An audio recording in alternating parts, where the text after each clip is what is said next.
Hello viewers, welcome to my channel. आज हम बड़ी सोच का बड़ा जादू बुक का 12 चैप्टर का सेकंड पार्ट पढ़ने जा रहे हैं। नीचे एक व्यक्ति के जीवन की योजना शब्द से बताई गई है। इसे पढ़ें। किस तरह उसने अपने भावी घर का लक्ष्य बनाया है, यह देखें। जब उसने ये लिखा होगा तब निश्चित रूप से वो अपने भविष्य के घर को देख रहा होगा। मेरे घर का लक्ष्य गांव में होगा। घर सदर्न मैनर स्टाइल का होगा। दोमजिल्ला, सफ़ेद कलम इत्यादि। चारों तरफ फेंसिंग होगी और शायद वहाँ पर फिश पॉन्ड भी होगा, क्योंकि मेरी पत्नी और मुझे मछली पकड़ने का शौक है। हम अपने डाबरमैन के लिए जो घर बनाएंगे वो घर के पिछवाड़े बनाएंगे। मैं हमेशा से चाहता हूँ कि मेरे घर में एक लंबा सा ड्राइववे हो जिसके दोनों तरफ पेड़ लगे हों, परंतु मैं जानता हूँ कि मकान और घर में अंतर होता है। जरूरी नहीं है कि हर मकान घर भी हो। मैं अपने मकान को घर बनाने की पूरी कोशिश करूँगा। ये ध्यान रखूँगा कि यह खाने और सोने की जगह से ज़्यादा कुछ बने। हम अपने योजना बनाते समय ईश्वर को भी नहीं भूले हैं। हम खर्च की गतिविधियों में एक निश्चित राशि दान में देंगे। आज से 10 साल बाद मैं अपने परिवार को दुनिया की सैर में ले जाना चाहूँगा। इसके पहले कि हमारा परिवार शादी ब्याह के कारण तितर बितर हो जाए, मैं ऐसा करना चाहता हूँ। अगर हमारे पास एक साथ पूरी दुनिया की सैर पर जाने का समय नहीं होगा तो हम इसे 4-5 अलग अलग छुट्टियों में बांट लेंगे और हर साल दुनिया के एक हिस्से की यात्रा करेंगे। स्वाभाविक रूप से मेरे घर के खंड की ये सारी योजनाएं इस बात पर निर्भर करती है कि मेरे काम धंधे की खंडे में मुझे कैसी सफलता मिलती है। इसलिए अगर मैं यह सब हासिल करना चाहता हूँ तो मुझे सफल होना ही पड़ेगा। ये योजना 5 साल पहले लिखी गई थी। तब उस व्यक्ति के पास 2 छोटे स्टोर्स थे।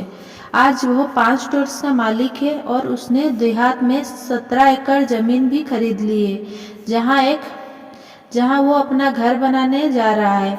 वो अपने लक्ष्य की तरफ लगातार बढ़ रहा है। आपके जीवन के 3 खंड आपस में जुड़े हुए हैं।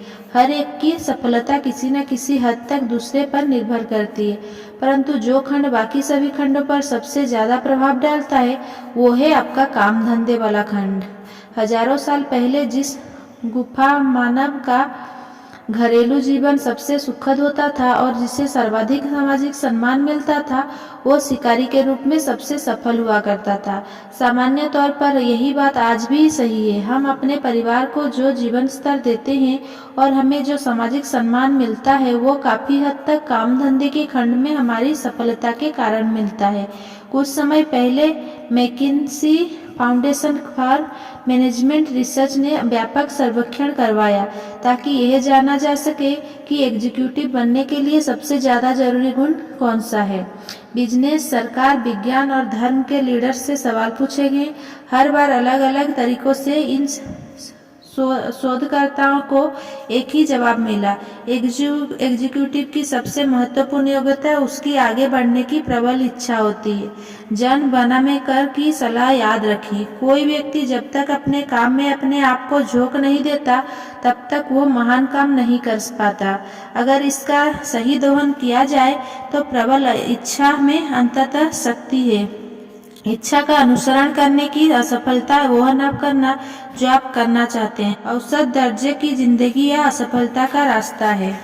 मुझे एक कॉलेज के अखबार के बेहद प्रतिभाशाली युवा लेखक के साथ हुई चर्चा याद आती है। इस युवक में प्रतिभा थी। अगर किसी व्यक्ति में पत्रकारिता के करियर में सफल होने का मादा था तो वो यही व्यक्ति था। उसके ग्रेजुएशन के कुछ समय पहले मैंने उससे पूछा, ड्रेन तुम अब क्या करोगी, पत्रकारिता के करियर में जाओगे? ड्रेन ने मेरी तरफ देखा और कहा, अरे नहीं, मुझे लिखना और रिपोर्टिंग करना बहुत पसंद है और मुझे कॉलेज के अखबार में काम करने में बहुत मजा भी आता है, परंतु पत्रकारों की कमाई थोड़ी सी होती है और मैं भूखे नहीं मरना चाहता। इसके बाद मैं 5 साल तक ड्रेन से नहीं मिला। फिर एक शाम को वो मुझे न्यू ऑरलियंस में मिला।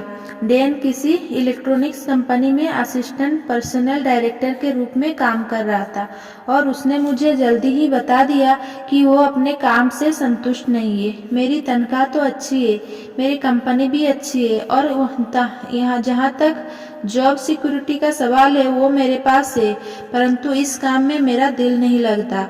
अब मैं सोचता हूँ कि काश कॉलेज के बाद मैंने किसी प्रकाशक के यहाँ था किसी अखबार में काम किया होता। डैन के रवैये से बोरियत और अरुचि साफ झलक रही थी। वो हर चीज में बुराई देख रहा था। जब तक वो अपनी नौकरी छोड़कर पत्रकारिता में नहीं जाएगा, उसे उसकी मनचाही सफलता हासिल नहीं हो पाएगी।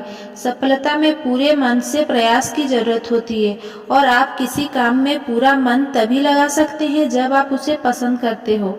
अगर डैन ने अपना मनपसंद काम किया होता तो वो आज अखबार की दुनिया में काफी ऊपर होता और लंबे समय में उसे आज से ज्यादा पैसा और मानसिक संतोष मिल रहा होता। अपने नापसंद के काम को छोड़कर अपना मनपसंद काम करना वैसा ही है जैसे 10 साल पुरानी कार में 500 हॉर्स पावर की मोटर लगा दी जाए। हम सभी में इच्छाएं होती है, हम सभी अपने सपने देखते हैं कि हम सचमुच क्या करना चाहते हैं, परंतु हम में से बहुत कम लोग ही वास्तव में अपने इच्छाओं का कहना मानते हैं। इसके बजाय हम वो अपनी इच्छाओं का गला घोट देते हैं। सफलता की हत्या करने के लिए हम 5 तरह के हथियारों का इस्तेमाल करते हैं। इन हथियारों का नष्ट कर दें क्योंकि ये हथियार खतरनाक है। पहला, खुद को नाकाबिल समझना।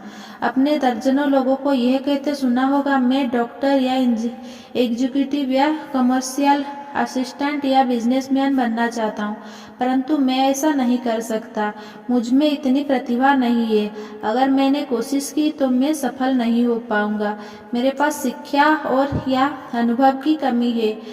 कोई युवक युवतियां अयोग्यता की छुरी से अपनी इच्छा को मार डालते हैं। दूसरा, सुरक्षा की बीमारी। जो लोग कहते हैं मैं जहाँ हूँ वहीं सुरक्षित हूँ, वे अपने सपनों की हत्या करने में सुरक्षा के हथियार का इस्तेमाल करते हैं। तीसरा, प्रतियोगिता। इस क्षेत्र में पहले से ही बहुत सारे लोग हैं। यहाँ तो लोग एक के ऊपर एक खड़े हुए हैं, जैसे विचार भी इच्छा को तत्काल मार डालते हैं। चौथा, माता पिता के आदेश। मैंने सैकड़ों बच्चों को अपना कैरियर चुनते समय यह कहते सुना है, मेरा मन तो दूसरा कैरियर चुनने का था, परंतु मेरे माता पिता ने मुझसे यह कैरियर चुनने के लिए कहा, इसीलिए मैंने इसे ही चुन लिया। ज्यादातर माता पिता अपने बच्चों को जानबूझकर यह आदेश नहीं देते कि उन्हें क्या करना चाहिए। हर बुद्धिमान माता पिता अपने बच्चों को जिंदगी में सफल देखना चाहता है। अगर बच्चा शांति से यह समझ आए कि वो दूसरा कैरियर क्यों चुनना चाहता है, तो माता पिता उसकी बात सुनेंगे और कोई तनाव पैदा नहीं होगा, क्योंकि बच्चे के कैरियर के बारे में माता पिता और बच्चे दोनों का लक्ष्य एक ही है, सफलता। पांचवा, पारिवारिक जिम्मेदारी। अगर मैंने 5 साल पहले नौकरी बदली होती तो अच्छा रहता, परंतु अब मेरे पास परिवार है और इसीलिए मैं अब कुछ नहीं कर सकता। ये नजरिया भी आपकी इच्छाओं की हत्या करने का हथियार है। इन हत्या के हथियारों को फेंक दे। याद रखें, पूरी शक्ति हासिल करने का एकलौता तरीका पूरी ताकत से लक्ष्य की तरफ बढ़े चलने का एकमात्र उपाय यही है कि आप जो करना चाहते हैं वही करें। इच्छा के सामने समर्पण कर दें और बदले में आपको ऊर्जा, उत्साह, मानसिक स्फूर्ति और बेहतर सेहत भी मिलेगा। और इच्छा के सामने समर्पण करने की कोई उम्र नहीं होता। ज्यादातर सचमुच सफल लोग सप्ताह में 40 घंटे से भी ज्यादा समय तक काम करते हैं, परंतु आपने कभी नहीं सुना होगा कि उन्होंने ज्यादा काम की शिकायत की हो। सफल लोग का ध्यान लक्ष्य पर लगा होता है और इसी से उन्हें ऊर्जा मिलती है। इससे हमें यह शिक्षा मिलती है, जब आप एक इच्छित लक्ष्य बना लेते हैं और उस लक्ष्य की तरफ बढ़ने का संकल्प करते हैं, तो आपकी ऊर्जा बढ़कर कई गुना हो जाती है। कई करोड़ों लोग अपना लक्ष्य बनाकर और उस लक्ष्य को हासिल करने में जी जान से जुटकर नई ऊर्जा हासिल कर सकते हैं। लक्ष्य से बोरियत दूर होती है, लक्ष्य से कोई लंबी बीमारियां भी दूर हो जाती है। हम लक्ष्य की शक्ति में थोड़ा गहराई तक जाएं। जब आप अपनी इच्छाओं के आगे समर्पण करते हैं जब आप अपने दिमाग पर लक्ष्य को हावी ना हो जाने देते हैं तो आप में शारीरिक शक्ति, ऊर्जा और उत्साह का संचार होता है, जिसके सहारे आप उस लक्ष्य को हासिल कर सकते हैं। परंतु आपको कुछ और भी मिलता है जो उतना ही बहुमूल्य है। आपको संचालित या ऑटोमेटिक योजना मिलती है जो आपको सीधे लक्ष्य तक ले जाती है।